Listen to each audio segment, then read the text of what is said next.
मैं लाइट के साथ जब इंटरेक्ट कर रहा हूं, बात कर रहा हूं कि तेरे पाथ में जो चेंज आया, मैं हमेशा यही बोलूंगा कि ये तेरी वेलोसिटी के चेंज की वजह से आया। ये सारी रिस्पॉन्सिबिलिटी लाइट के स्पीड को दे दी मैंने। और अब पूरा टॉपिक, ये पूरा सेशन सिर्फ आप ऑब्जर्व करना कि speed of light, speed of light, speed of light पे कैसे घूम रहा है। एक नया टर्म पढ़ेंगे, वो है रिफ्रैक्टिव इंडेक्स। और इस रिफ्रैक्टिव इंडेक्स में दो तरह के वैल्यूज की बात करेंगे। एक होगा एब्सोल्यूट रिफ्रैक्टिव इंडेक्स, एक होगा एब्सोल्यूट रिफ्रैक्टिव इंडेक्स, और दूसरा होगा relative refractive index.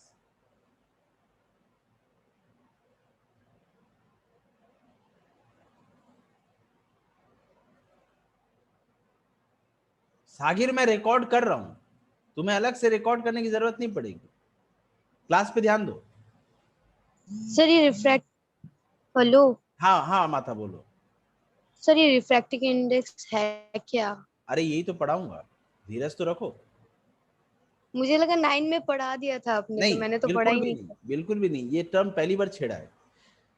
Light refractive index, इसका रिलेशन लाइट चैप्टर में, अगर रिफ्रैक्टिव इंडेक्स बोल रहा हूं मैं, तो लाइट और रिफ्रैक्टिव इंडेक्स का रिलेशन क्या है? वो स्पीड में जो चेंज आ रहा है उसका रेशियो है। स्पीड में जो चेंज आ रहा है उसका रेशियो है। चलो सुनो, मान लो ये एयर है और ये ग्लास है। Cause of refraction, inverted commas में क्या लिखोगे? Speed of light. नहीं, गलत जवाब। Change in speed of light. Change in speed of light. हाँ, पूरा बोलो ना, मार्क्स कटवाओगे क्या? Change in speed of light. Light की स्पीड में जो चेंज आ रहा है उसका रेशियो ले लो, वो रिफ्रैक्टिव इंडेक्स है। लाइट की स्पीड जो बदल रही है, पहले कितनी थी, अभी कितनी है, इसका रेशियो ले लो, यही रिफ्रैक्टिव इंडेक्स है। मैं फिर से बोल रहा हूं, लाइट की स्पीड बदल रही है, ये तुम मान रहे हो, ये तुम बोल रहे हो, तो पहले कितनी थी, अभी कितनी है, इसका रेशियो ले लो, यही रिफ्रैक्टिव इंडेक्स है। सो अगर लाइट एयर से ग्लास की तरफ जाएगी, ये ऑब्लिक क्या बनाऊंगा सबसे पहले? नॉर्मल। नॉर्मल। नॉर्मल। और लाइट अगर एयर से ग्लास की तरफ जाती है तो क्या होगा? बेंड टुवर्ड्स द नॉर्मल, क्या away from normal? Towards Towards the towards the normal. Towards the normal. अच्छा, अब ये बताइए कि लाइट की स्पीड किसमें ज्यादा रहेगी? पार्टिकल्स जहां ज्यादा खींच रहे होंगे वहां स्पीड कमेगा, ये ऑब्वियस है, ये इंप्लाइड है। स्पीड कहां ज्यादा है? एयर में। Air. Very good sir air में। हाँ, speed of light in air, और यहां पर speed of light in glass. Speed of light in glass, ये जो स्पीड का रेशियो है यही रिफ्रैक्टिव इंडेक्स है। इसको म्यू लिखते हैं स्टूडेंट्स। अच्छा, म्यू लिखोगे, अब ये स्पेसिफाई करोगे टीचर के लिए कि लाइट कहां से कहां गई। लाइट एयर से ग्लास की ओर जा रही है, तो ऊपर एयर लिखूंगा और नीचे ग्लास लिखूंगा, ये बताने के लिए कि लाइट एयर से ग्लास की तरफ जा रही है। और क्योंकि मैं ऊपर एयर लिख रहा हूं, तो न्यूमरेटर में क्या लिखूंगा? Speed of light in air. Air. और नीचे क्या लिखूंगा? Speed of light in glass. Very good, यही है रिफ्रैक्टिव इंडेक्स इस ग्लास मीडियम का with respect to air. I will come to this, I will make you memorize few statements. Sir आपने बताया ही नहीं कि ऑब्लिकली क्यों होता है हमेशा। आ रहा हूं ना उस पे, स्नेल्स लॉ पढ़ाऊंगा अभी, धीरज तो रखो। ए म्यू जी, इसका क्या मतलब है बताओ जरा? म्यू क्या है? म्यू क्या है? Refractive index. Refractive index. अच्छा, ये रिफ्रैक्टिव इंडेक्स बोल रहा हूं, सुनने में इतना भारी भरकम सा लग रहा है, पर बेसिकली है क्या? लाइट दो, है। हाँ लाइट दो मीडियम, वेरी गुड, लाइट दो मीडियम से जा रही थी, उसकी स्पीड में चेंज आया और वो स्पीड का रेशियो लिया मैंने, उसको कुछ बोलता, रिफ्रैक्टिव इंडेक्स बोल दिया।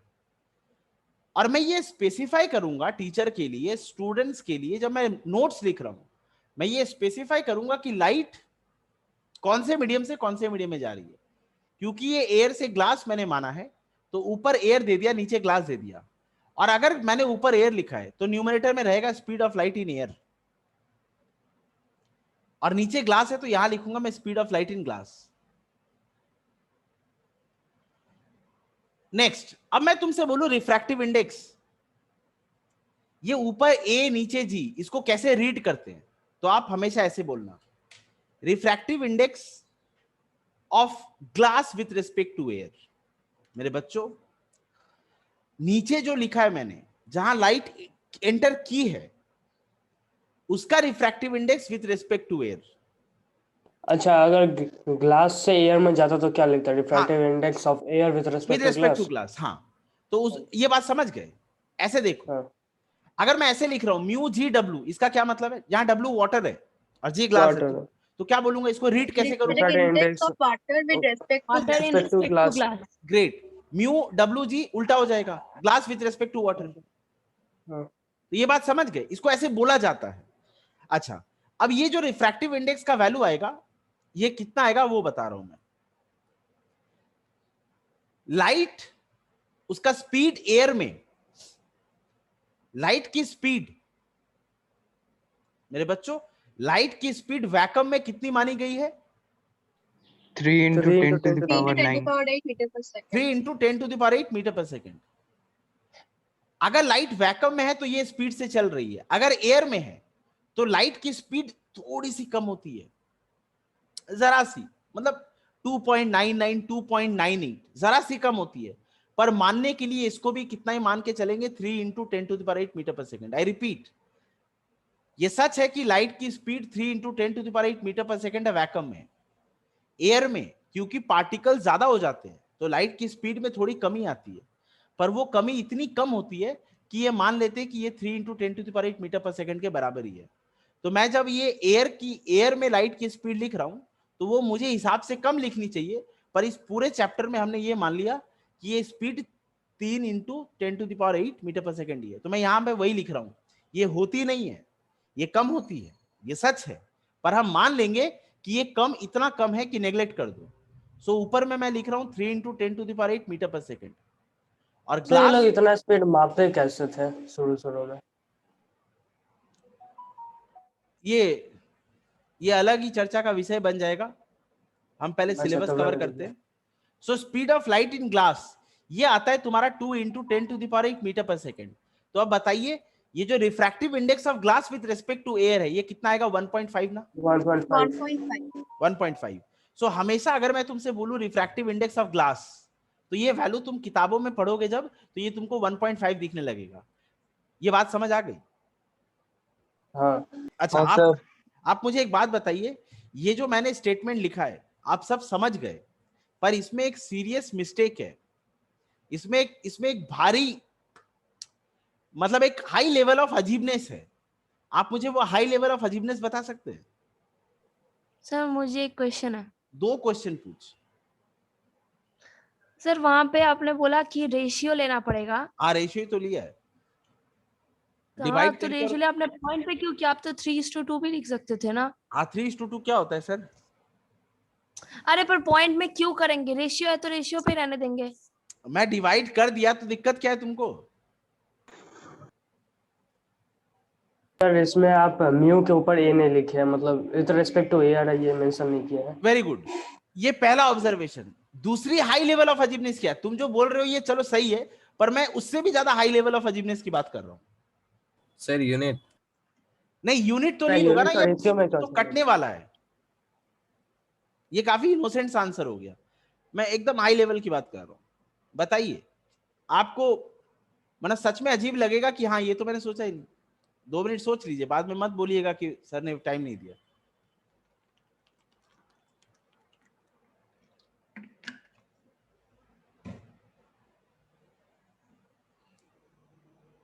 देखिए नहीं समझ आ रहा है। देखिए, ग्लास में लाइट की speed 2 into 10⁸ metre per second है। आपको सपना आया था क्या? आप ग्लास में घुस के बैठ के देख रहे थे क्या लाइट की स्पीड से जा रही है? ना, आपने ये वैल्यू लिखा, आपको मिला कैसे? पहले तो ये बताइए। वो हाई लेवल ऑफ अजीबनेस समझ रहे हैं? उसमें लिखा क्योंकि सर, आप आपने- लिखे इसीलिए हमको समझ में आया कि ये 2 × 10⁸ है। हाँ तो मैं सर। यही बोल रहा हूँ ना कि मैं जब ये वैल्यू लिख रहा हूं तो मैं तो ये पूछूंगा ना टीचर को, सर आप ग्लास में लाइट की स्पीड लिख रहे हैं, चलिए एयर में तो आप बैठे हैं, एयर में लाइट कैसे जा रही है वो आप चेक कर सकते हैं, पर ये ग्लास वाला कॉन्सेप्ट समझाइए। मतलब सर ग्लास ये आप ऑब्जर्व किए हैं कि एयर में आपका 1.5 टाइम्स ज्यादा स्पीड से चलता है। पर ये जो 1.5 टाइम ज्यादा स्पीड से चलता है ये तो मैं तभी बोल पाऊंगा, तभी पता कर पाऊंगा जब मुझे ये पता हो कि ग्लास में लाइट की स्पीड कितनी है। ये तो कंपैरिजन करके बताऊंगा ना मैं हार गया, आप बताइए। नहीं हारने की बात স্যার नहीं बेटा। ডিসটেন্স আর টাইম দিয়ে This কত টাইমে কত ডিসটেন্স কভার করলো লাইট গ্লাসে, ওটাই ওর স্পিড হয়ে গেল। এটা কে? महाजन। महाजन, স্যার अर्चित। अर्चिता महाजन। ये मतलब तुमने जो अप्रोच दिया मुझे सीरियसली बहुत अच्छा लगा। इसको हम और दूसरे तरीके से देख सकते हैं, मैं बता रहा हूं क्यों, मैं बता रहा हूं क्यों। मतलब तुम्हारा अप्रोच ये काफी इनोसेंट है, पर इसमें जो गलती है वो ऐसी है, देखो अर्चिता, ग्लास में लाइट की स्पीड कम तो होगी, पर ये अभी भी किस ऑर्डर में बेटा? 10⁸ ना। Yes sir. तुम पलक झपक के देखोगी और उसके पहले लाइट आके जा चुकी होगी। हाँ यस। तो इतनी तेज चलने वाली चीज मैं स्टॉप वॉच ऑन करूंगा, लाइट को आते हुए देखूंगा, जाते हुए देखूंगा, ये सब करने के लिए वक्त तो मिले। Yes sir. तो ये डिस्टेंस और टाइम, इससे वेलोसिटी निकाल सकते। तुमने ये बोला ये बहुत अच्छा लगा, पर यहां ये फेल होता है। इतनी तेज गति से चलने वाली चीज 10⁸ में है ना, तो मैं वो नहीं कर सकता। मैं वो सोचा तो था मैंने, पर मैं फेल हो जाऊंगा। पर अभी भी क्वेश्चन वही है कि आपको ये कैसे पता चला कि ग्लास में लाइट की स्पीड 2 × 10⁸ मीटर पर सेकेंड है? ये बात समझ गए? हाँ सर। अच्छा यस नेक्स्ट। सर। अब मैं तुमसे ये पूछ रहा हूं ए म्यू जी तो तुम समझ गए, पर मैं तुमसे पूछूं ए म्यू डब्ल्यू तो इसको कैसे रीड करोगे? Refractive index of in water water with with respect to respect to air. Air. Great. और इसका जो इक्वेशन बनेगा वो क्या बनेगा? Speed of light Speed of in air light by speed of in air light in by water. speed of light in in water. Water. Very good.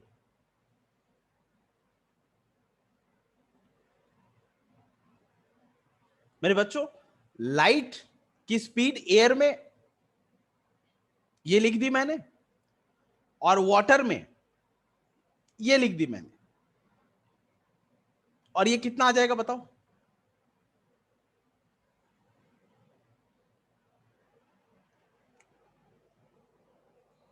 ये कितना आ जाएगा? 1.33. 12 यस, 1. 1.33333 कुछ आ जाएगा। ठीक है, अरे ये समझे हाँ, क्या? सो हाँ, रिफ्रैक्टिव इंडेक्स ऑफ ग्लास ये 1.5, रिफ्रैक्टिव इंडेक्स ऑफ वाटर ये 1.33, और ये वैल्यू आप निकाल रहे हैं लाइट की स्पीड ग्लास और वाटर में एज्यूम करके। पर आपको ये सब कैसे पता चला? ये क्वेश्चन का आंसर अब स्नेल्स लॉ देगा। ये समझ गए? सर आप तो पहले सर ये वो आपका बताइए, रिफ्रैक्टिव इंडेक्स वहाँ पे हाँ सर बोले। हाँ पूछो। वहाँ पे सिर्फ वाटर ही लिख रहे हैं। कहाँ वाटर लिखा? वही मैं भी यहाँ पे refractive index of water with respect to air नहीं मेंशन करेंगे ऊपर में। ओ अच्छा अच्छा, हाँ हाँ, ये बात बता रहा हूं। हाँ जब और एयर, वहाँ पे भी नहीं किया। हाँ हाँ मैं बता रहा हूं, जब एयर से लाइट आ रही होती है, ऊपर वाला मीडियम एयर है, जब किसी मीडियम को एयर से कंपेयर करूंगा तो एयर नहीं लिखने से भी चलेगा, और इसी को कहते हैं एब्सोल्यूट रिफ्रैक्टिव इंडेक्स। इस पे मैं आ रहा था, अभी पूछ लिया तो सुन लो। एयर से लाइट आ रही है किसी मीडियम में, इक्वेशन वही लिखूंगा जो बताया, पर अगर सिर्फ ये लिखता हूं म्यू जी, ऊपर ए ना लिखूं। अच्छा सुनो, तुम्हारा कुछ ना लिखना टीचर के लिए ये मैसेज है कि लाइट एयर से आ रही है। ये बात समझ गए? हाँ अगर सर। ग्लास से आ रही है एयर में जा रही तो है फिर तब लिखूं, हाँ ग्लास से आ रही है एयर में जा रही है तो जी म्यू ए लिखूंगा। तो वो लिखना पड़ेगा वहां पे हाँ उस केस में। हाँ लिखना पड़ेगा, नीचे कुछ नहीं लिखूंगा, तो मैं ये बताऊंगा कि वो एयर में जा रही है। एक बार लिख के दिखाइए। ये लिख रहा ना तुम, बस ये लिखना, ये नीचे हो एयर गया, है। ठीक है। हाँ हो गया। ठीक है। हाँ ये तो भी एब्सोल्यूट रिफ्रैक्टिव इंडेक्स है। एब्सोल्यूट नहीं, ये इनवर्स होगा sir. Speed of light in water टा आजब लाग से, हाँ आजब लाग बे 2 मिनट जा रहा हूं। सो लाइट जब एक मीडियम में जा रही है और एयर से आ रही है तो मैं उसको नहीं लिखूंगा। एंड मैंने ये थ्योरी बनाई कि अगर एयर से आ रही है तो उसको मत लिखो, और क्योंकि एयर के साथ कंपेयर कर रहे हो तो उसी को बोलेंगे ये एब्सोल्यूट रिफ्रैक्टिव इंडेक्स है। बात समझ गए? हाँ सर। याद रखना इस बात को, एयर के साथ तुलना नहीं चाहिए नहीं आपको। नहीं, वापस वापस। हाँ अच्छा, क्या नहीं समझी वो पूछ। यहाँ पे एयर क्यों नहीं लिखेंगे? अब यही तो बता रहा हूं ना कि एयर जब हो तो मत लिखो, ये थ्योरी बनाई हमने। क्यों नहीं लिखेंगे ये क्वेश्चन नहीं है, हम ये बता रहे हैं आपको कि जब एयर हो तो मत लिखो, और क्योंकि आपने एयर से एक्सपेरिमेंट किया और नहीं लिख रहे तो इसको एब्सोल्यूट रिफ्रैक्टिव इंडेक्स मानूंगा। ये थ्योरी है। क्वेश्चन ये नहीं है कि क्यों नहीं लिख रहे, ये हम मान रहे कि नहीं लिखेंगे, एयर है मत लिखो और उसको रिफ्रैक्टिव बोल दो, हो गया। समझ गई? तो सर ग्लास लिख के रहे लिए तो कुछ बोलो। और है क्या? हाँ ले, अब देखो, अब मानो ग्लास से वाटर में जा रही है तो दोनों लिखूंगा, दोनों में से एक भी एयर नहीं है तब दोनों लिखूंगा। या मान लो वाटर से ग्लास में जा रही है लाइट, तो दोनों लिखूंगा। अब क्योंकि दोनों में से एक मीडियम भी एयर नहीं है तो इसको कहते हैं relative refractive index. Relative refractive index. बच्चा पार्टी समझे? Yes sir. एयर के लिए Yes, ऐसा sir. क्यों? Yes sir. एयर के लिए ऐसा क्यों? तुम क्वेश्चन ऐसे मत सोचो कि एयर के लिए ऐसा क्यों, तुम तो ये समझो कि एयर के लिए मान लेते हैं, मीडियम एयर तो उसको मत लिखो। चीजों को सिंप्लीफाई करेंगे कि कॉम्प्लेक्स करते जाएंगे। बार बार एयर से काम कर रहा हूं, एयर नहीं लिखूंगा तो ये बोल देता हूं कि ये एब्सोल्यूट रिफ्रैक्टिव इंडेक्स है, तो सिंप्लीफाइड हो गया ना। बार बार एयर लिखने का झमेला नहीं रखा मैंने। तुम क्वेश्चन पूछ के उसको कॉम्प्लेक्स कर रही हो, मैं इसको इजी करने के लिए एयर को हटा रहा हूं। उल्टा सोचो तुम। समझ रही हो? वाटर सॉल्वेंट है, यूनिवर्सल सॉल्वेंट है, उसी प्रकार इसमें भी वही समझ लो। हाँ लाइट नहीं नहीं, उसको वो कंफर्टेबल होने दो, हम कुछ इंपोज नहीं करते। पैसेंजर समझी? हाँ हाँ शायद। नहीं, शायद क्या होता है, ये डिप्लोमेसी क्यों? ये मैं चीजों को सिंपल कर रहा हूं। बार बार एयर से एक्सपेरिमेंट करूंगा तो चल उसको नहीं लिखते हैं, कुछ नहीं लिखूंगा तो ये अंडरस्टूड कर लेंगे कि एयर था, तो सिंपल हो गया। सर, हाँ कोई एक मीडियम एयर होने से वो एब्सोल्यूट हो जाता है? हाँ, जब वो एयर के साथ कंपेयर करेंगे। मैं ऐसे सुनो, मैं डायमंड को एयर के साथ पढ़ रहा हूं तो जो रिफ्रैक्टिव इंडेक्स डायमंड का आएगा उसको एब्सोल्यूट बोलूंगा। मैं केरोसिन को एयर के साथ पढ़ रहा हूं तो जो केरोसिन का रिफ्रैक्टिव इंडेक्स आएगा, क्योंकि एयर के साथ किया है तो वो एब्सोल्यूट हो जाएगा। मैं इथेनॉल अल्कोहल का रिफ्रैक्टिव इंडेक्स एयर के साथ कंपेयर कर रहा हूं तो जो रिफ्रैक्टिव इंडेक्स अल्कोहल का आएगा, क्योंकि एयर के साथ पढ़ा है मैंने, तो वो एब्सोल्यूट रिफ्रैक्टिव इंडेक्स हो जाएगा अल्कोहल का। समझ रही हो? अच्छा Yes. मतलब जब ये सब वाटर या ग्लास के साथ होगा तब वो रिलेटिव रिफ्रैक्टिव इंडेक्स हो जाएगा। जब दोनों मीडियम में से एक भी एयर नहीं है तो वो रिलेटिव है, और जब दोनों हाँ, मीडियम में से एक मीडियम एयर है तो वो एब्सोल्यूट है। ठीक है। कोई सर दिक्कत? कभी अगर गलती से एयर लिख दें तो हाँ, कोई कोई प्रॉब्लम है? मार्क्स नहीं कटेगा तुम्हारा, बिल्कुल मार्क्स नहीं कटेगा। मतलब तुम नहीं लिखो तो भी मिलेगा, लिख दो तो कोई बात ही नहीं है। बोलो समझे? हाँ सर। अब मैं हाँ उस सर। जगह पे Yes, हिट sir. अब मैं उस जगह पे हिट कर रहा हूं कि आपको क्या सपना आया था, वाटर में लाइट की स्पीड क्या होगी, ग्लास में लाइट की स्पीड क्या होगी, उसको बोल रहा हूं। ये काम हमें से किसी को सपना नहीं आया था। ये काम, ये सारा क्रेडिट, ये सारा का सारा क्रेडिट एक इंसान को जाता है जिनका नाम है स्नेल्स। इनका ऑब्जर्वेशन, ये ऑसम किस्म का ऑब्जर्वेशन था। इन्होंने देखा कि लाइट, सर ये सेल्स है, ये स्मेल्स है। स्नेल्स, अच्छा ठीक है। इनका ऑब्जर्वेशन सुनो। माने ऐसे ऐसे लोग जन्म लेते धरती पे, धरती इनकी कर्जदार हो जाती है। स्नेल्स ये देखते हैं कि अगर लाइट, ये मान लीजिए एयर है और ये मान लीजिए ग्लास है, अगर लाइट ऑब्लिकली आती है और मैं यहां पे एक नॉर्मल बनाता हूं। अच्छा, तुम्हारी मैथमेटिक्स अच्छी है क्या? मेरी मैथ्स खराब है, तुमको पता है। नहीं है सर अच्छी। अच्छी नहीं है? नहीं सर, बहुत खराब है। बहुत खराब है। हाँ सर। मेरे से सर तो आपसे भी खराब है। मेरे से अच्छी होगी तुम लोगों की। सर आप सबसे नहीं हार्ड वाला सर, सॉल्व कर सर देते थे जो हम लोग बोल के रहा है लिए। उसका बिल्कुल खराब नहीं है सर, हिमेश झूठ बोल एम्पिरिकल रहा है। फॉर्मूला में इधर आप सुनिए। सबसे इधर सुनिए, क्योंकि मेरा मैथ्स पढ़ा हुआ आज 1 डिकेड से ज्यादा हो गया। तुम लोग तो पढ़ रहे हो। मुझे sine theta, tan theta, cos theta समझा देना, एंड जो अच्छे से समझा देगा मैं और वो ट्रीट पे जाएंगे। सर मैं पिछला समझा हिसाब दूंगी। किताब बाकी है सर अभी। हाँ, ये सारे हिसाब किताब हम उस ट्रीट पे पूरा करेंगे। अब ये बताइए कि लाइट जब एयर से ग्लास की तरफ जा रही है तो बेंड टुवर्ड्स द नॉर्मल होगा। हाँ यस। सर। ये जो एंगल है इसको मैं आई मानूंगा क्योंकि ये इंसिडेंट रे नॉर्मल के साथ बना रहा है। हाँ सर। और ये जो एंगल है इसको मैं आर बनूंगा क्योंकि ये रिफ्रैक्टेड रे नॉर्मल के साथ बना रहा है। हाँ सर। स्नेल्स ने ये एक्सपेरिमेंट इतनी बार किया कि वो थक गए। थक इसीलिए गए क्योंकि कोई चेंज नहीं आ रहा, हर बार एक ही डेटा, एक ही डेटा, एक ही डेटा, एक ही डेटा। मतलब अगर वो आई मान लो 42 डिग्री लेते हैं तो वो नोटिस करते हैं कि आर हमेशा 31 डिग्री आ रहा है। ये मैं आर्बिट्री बोल रहा हूं। या ऐसा मान लो कि अगर वो आई को 60 डिग्री लेते हैं तो आर हमेशा 45 डिग्री आ रहा है। एंड ये एक बार दो बार नहीं, ये करोड़ों अरबों बार भी एक्सपेरिमेंट करने पर सेम डेटा आ रहा है। एंड यहीं से स्नेल्स ने बोला कि जो आई है और जो आर है उसमें आप फंक्शन लगाइए, ट्रिगोनोमेट्रिक फंक्शन। आई के साथ मैं कुछ भी लगा सकता था, साइन, टैन, कॉस, सेक, कोसेक, कॉट, कुछ भी लगा सकता था। स्नेल्स ने साइन लगाया। क्यों? ये मैं नेक्स्ट क्लास में एक मैथमेटिक्स करूंगा तो उससे समझ में आ जाएगा कि क्या चालाकी की उसने। और आर के साथ उन्होंने साइन लगा दिया।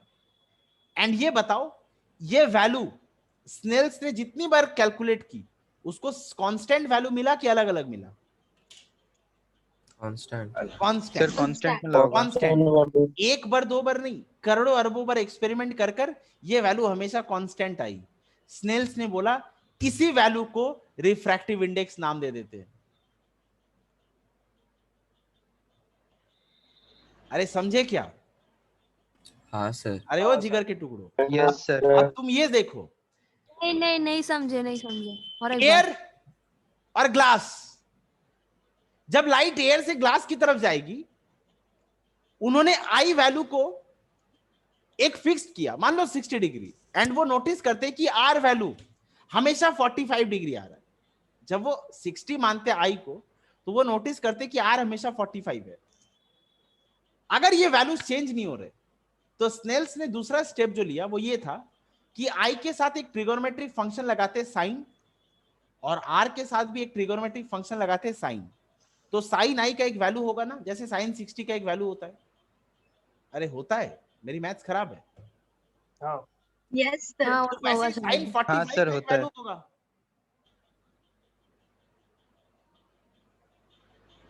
हाँ सर। और ये दोनों वैल्यू, इसका रेशियो हमेशा कांस्टेंट आ रहा है।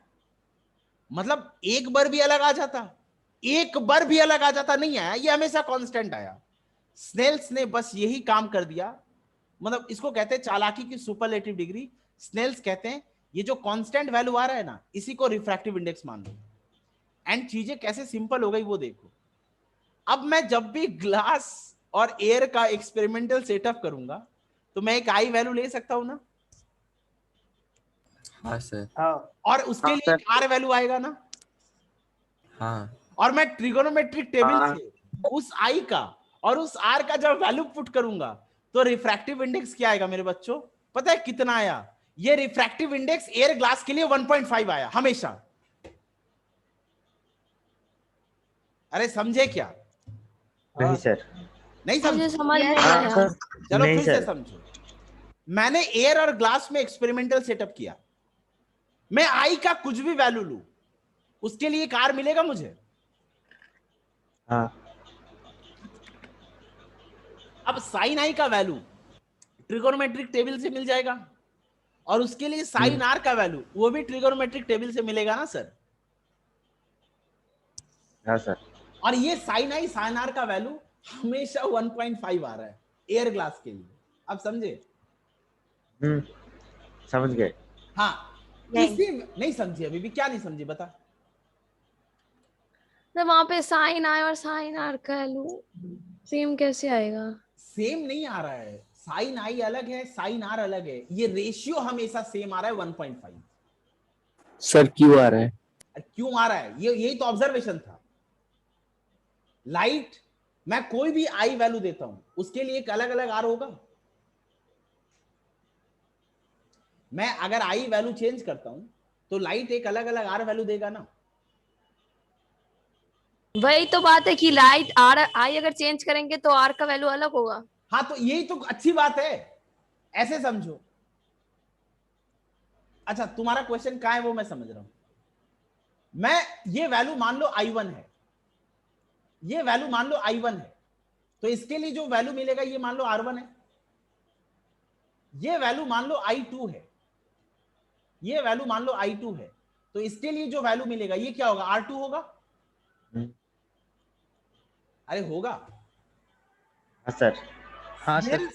स्नेल्स यही काम करते हैं कि जब वो साइन I1 और साइन R1 लेते हैं तो ये वैल्यू 1.5 आता है। जब वो साइन I2 और साइन R2 लेते हैं तो भी ये वैल्यू 1.5 आ रहा है एयर ग्लास के लिए। यही तो उनका ऑब्जर्वेशन था यार। मतलब आई के लिए आर अलग हो रहा है और कुछ यूं अलग हो रहा है कि रेशियो सेम रह जा रहा है। आई के चेंज करने से आर अलग हो रहा है और कुछ यूं अलग हो रहा है कि रेशियो हमेशा 1.5 रह जाता है। सर ये रेशियो एंगल जो आप 60 और 45 डिग्री की आर्बिट्री एंगल सर? हाँ हाँ आर्बिट्री है ये वैल्यूज। मैं ये नहीं बोल रहा कि ये है, कुछ भी वैल्यू ले सकते हो अच्छा। तुम ना लेकिन नहीं आ रहा था हाँ, 1.5 नहीं, इसलिए नहीं, मैं नहीं, वो सोचा। आएगा नहीं। अरे वो तो अलग आएगा ना। मैं तो अच्छा। बस बता रहा हूँ कि टुवर्ड्स द नॉर्मल के लिए 60-45 मान लो। अच्छा अच्छा अच्छा। हाँ हाँ तो सर अगर हाँ बोलो। सर अगर किसी भी एंगल लेंगे तब भी 1.5 आएगा रेशियो? यस कोई भी आई ले लो उसके लिए एक आर मिलेगा तुम्हें, हाँ और उस साइन आई और साइन आर का वैल्यू रेशियो लेने पर 1.5 ही आएगा। तो सर 1.5 ऐसे कांस्टेंट है? हाँ ये ग्लास और एयर के लिए हमेशा के लिए कांस्टेंट मान लेंगे हम। समझ आ गई बात? हाँ सर। अरे बच्चा लोग समझ आया? हाँ सर। Yes sir. अच्छा चलो अब देखो क्या कर रहा हूं मैं लाइट की स्पीड ग्लास में कैसे निकाला था अब बता रहा हूं। सो मैंने एयर लिया, मैंने ग्लास लिया, एक्सपेरिमेंट किया, ये नॉर्मल, ये मेरी तुम्हारी लाइट, ये नॉर्मल के साथ एक एंगल आई, ये कहां गई मुझे नहीं पता, ये कुछ भी गई, ये वैल्यू में मान लिया आर, ये वैल्यू में मान लिया आर, और ये आई मैं पता कर सकता हूं कॉम्पास प्रोट्रैक्टर सब कुछ यूज करके। मैंने आई का वैल्यू इसके साथ ट्रिगोनोमेट्रिक फंक्शन साइन लगाया, आर का वैल्यू इसके साथ ट्रिगोनोमेट्रिक फंक्शन साइन लगाया, जो भी आई था जो भी आर था ट्रिगोनोमेट्रिक टेबल में वैल्यूज देखा और ये वैल्यू कितना है 1.5, और इसी को क्या नाम दे देते हम? Refractive index. अच्छा और इसके पहले रिफ्रैक्टिव इंडेक्स को मैं कैसे डिफाइन करके आया हूं? Speed of light in air बस। Refractive index is equals to speed of light in air speed of light in glass by speed of light in, बताइए पूछ रहा हूं, इन ग्लास। अब मुझे अगर speed of light in glass निकालना था तो मैं क्या करूंगा? इसको रिफ्रैक्टिव इंडेक्स से डिवाइड कर समझ गए? हाँ सर। तो कुछ इस तरह से पूरा मामला सेट हुआ एंड हमें मीडियम में लाइट की स्पीड क्या होगी ये पता चलने लग गई। एंड ये एक्साइटमेंट आप समझ सकते हो किस लेवल का रहा होगा कि किसी मीडियम में लाइट की स्पीड से जा रही है, हम वो भी पता करने लग गए। कोई दिक्कत? नहीं सर। ना सर। ये जो काम था इतना सिग्निफिकेंट, इसी को कहते हैं स्नेल्स लॉ। स्नेल्स क्या कहते हैं? स्नेल्स क्या कहते हैं? चलिए लिखिए, लॉज ऑफ रिफ्रैक्शन। हाँ, तो अभी तक जो पढ़ा है वो मैं समराइज कर रहा हूँ, 8 मिनट का टाइम है हमारे पास। हमने ये समझा कि लाइट जब एक मीडियम से दूसरे मीडियम में जा रही होती है तो उसके पाथ में चेंज आता है, राइट? हाँ सर। और ये जो लाइट के पाथ में चेंज आता है जब वो एक मीडियम से दूसरे मीडियम में जा रही होती है, ये सब कुछ को हमने रिफ्रैक्शन नाम दिया। हाँ सर। और ये जो रिफ्रैक्शन है, अगर तुमको इसका कॉज पूछा जाए तो तुम बोलोगे change in speed of light. अच्छा, अगर लाइट रेयरर से डेंसर जा रही है तो बेंड टुवर्ड्स द नॉर्मल, और अगर डेंसर से रेयरर जा रही है तो अवे फ्रॉम नॉर्मल। हाँ या ना? हाँ सर। हाँ सर। अब दूसरी बात, अगर लाइट एक मीडियम से दूसरे मीडियम में जा रही होती है तो क्योंकि उसकी वेलोसिटी में चेंज आ रहा होता है, तो मैं ये जो वेलोसिटी का चेंज आना है इसको एक रेशियो फॉर्म में ले लूंगा और मुझे एक वैल्यू मिलता जाएगा, वो होगा रिफ्रैक्टिव इंडेक्स। ये नाम दिया हमने। पर मीडियम में लाइट की स्पीड क्या होगी ये मैं पता नहीं कर पा रहा था, तो इसके लिए हमने किसका सहारा लिया? स्नेल्स लॉ का। और इससे हम वो काम करने लग गए जो हमने सोचा था कभी हो नहीं पाएगा। मीडियम में लाइट की स्पीड कितनी होगी वो पता करने लग गए। बात समझ आ गई? हाँ सर। देखिए, लॉज ऑफ रिफ्रैक्शन। रेटिंग क्या दूं? Laws of refraction,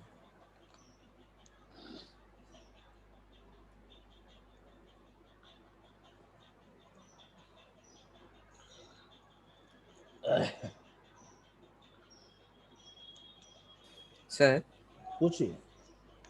cause of refraction change in speed होगा या वेलोसिटी होगा? जब कोई बॉडी स्ट्रेट लाइन में ट्रैवल कर रही होती है तो स्पीड और वेलोसिटी को सेम मानते हैं हम।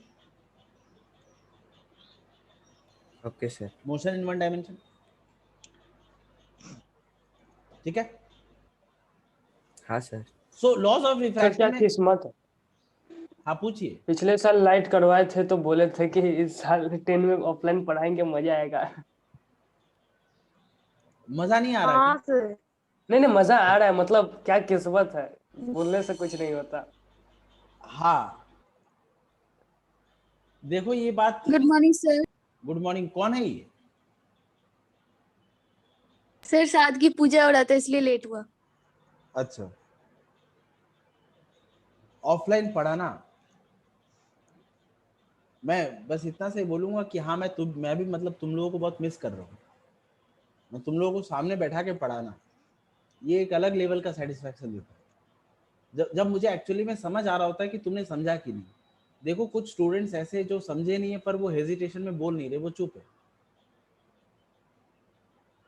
तो ये रिकॉर्डिंग में भेज दूंगा, आप बार बार सुनना इसको, और फिर भी कहीं कोई दिक्कत हो, कितना भी सिली क्वेश्चन हो वो तभी पूछ लेना। सो लॉज ऑफ रिफ्रैक्शन में पहली बात ये वही है जो रिफ्लेक्शन में था। Normal, incident ray and refracted ray, they all lie in the same Same plane. plane. Same plane. Incident ray, normal and refracted ray, they all lie in the same plane.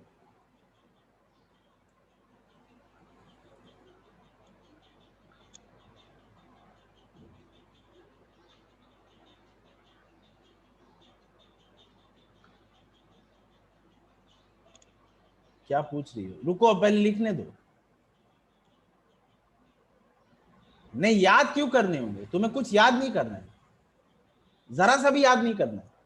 Incident ray, normal and refracted रे, अब ये तो 1000 values हो सकते हैं, तुम सारे values याद थोड़ी करोगे। So incident ray, refracted ray, normal, they all lie in the same plane. और दूसरा लॉ वही है जो मैं बता रहा था, the ratio of sine of angle of, रुको पहले लिख लेता हूं फिर तुम्हारे क्वेश्चन का आंसर देता हूं। फिर हाँ, बस वो 1.5 कर देंगे। So the ratio of sine of angle of incidence, Harish sir the ratio of sine of angle of incidence to sine of angle of refraction.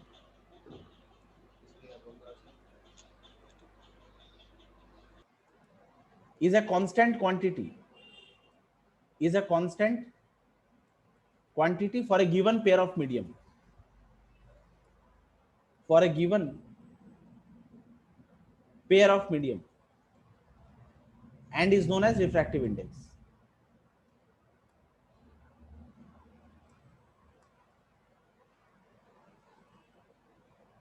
Sir ये क्या है? The ratio of sine. हाँ, sine of angle of incidence to sine of angle of refraction is a constant quantity for a given pair of medium and is known as refractive index. हाँ पूछो. Sir spelling क्या है? SINE. Sign का spelling. SINE. Sir तब इसी के यही refractive मतलब- इंडेक्स की मदद से हाँ पूछो. बोलिए उसको क्या बोल रहे थे. माता बोल. सर SIN का क्या मतलब? अरे मतलब ये क्या साइन? साइन को वर्ड्स में ऐसे ही लिखते हैं SINE, पर जब वो मैथमेटिकल फॉर्म में लिख रहे होते तो SIN लिखते हैं. अच्छा, वो साइन कॉस्टेन वाला साइन है ना? हाँ वही. हाँ ही में सर तब इसी रिफ्रैक्टिव इंडेक्स के मदद से हम लोग अलग अलग मीडियम में स्पीड ऑफ लाइट निकाले थे. एकदम सही. तो ये आइडिया कैसे आया कि ये रिफ्रैक्टिव इंडेक्स के मदद से मतलब कुछ स्नेल्स ने ये ऑब्जर्व किया, एक मीडियम ले लो. अच्छा, मैं एक बात तुमको बता के आया अभी कि रिफ्रैक्शन होने की वजह क्या है. Different Change changes in speed speed of of light. light. In speed of light. Speed of light. अगर लाइट एयर से ग्लास में जा रही है तो मैं ये मान लूंगा कि जब भी एयर में जाएगी वो एक पर्टिकुलर स्पीड में जाएगी, हाँ हाँ सर। और जब भी वो ग्लास में जाएगी वो एक दूसरे पर्टिकुलर स्पीड में जाएगी. हाँ हाँ तो जब मैं रेशियो लूंगा इनका तो वो कांस्टेंट ही आना है. हाँ कांस्टेंट मुझे ऑब्जर्व है. हाँ नहीं ऐसे नहीं, क्योंकि रिफ्रैक्शन स्पीड ऑफ लाइट की वजह से होता है. तो एयर में जो स्पीड है लाइट की, ग्लास में जो स्पीड है लाइट की, ये दोनों अलग है पर अपने अपने मीडियम के लिए कांस्टेंट है. हाँ हाँ तो ये दो कांस्टेंट का रेशियो जब मैं लूंगा तो वो भी एक कांस्टेंट ही आएगा. हाँ हाँ अब ये अलग बात है कि मैं मीडियम में लाइट की स्पीड क्या होगी वो नहीं पता कर पा रहा था.